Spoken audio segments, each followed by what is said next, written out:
মাদক বর্তমানে ভয়াবহ সামাজিক সমস্যা। মাদক অকাল মৃত্যুর কারণও বটে। মুগদা থানা মাদকের বিরুদ্ধে জিরো টলারেন্স নীতি অনুসরণ করে। গত 2 মাসে মাদক বিরোধী অভিযানে প্রায় 4 শতাধিক মাদক ক্রেতা বিক্রেতাদের বিরুদ্ধে আইনগত ব্যবস্থা গ্রহণ করা হয়েছে। সম্প্রতি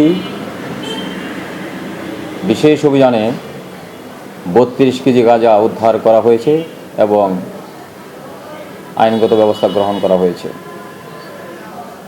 মুগদা থানা মাদক বিরোধী অভিযান অব্যাহত রাখবে। ধন্যবাদ।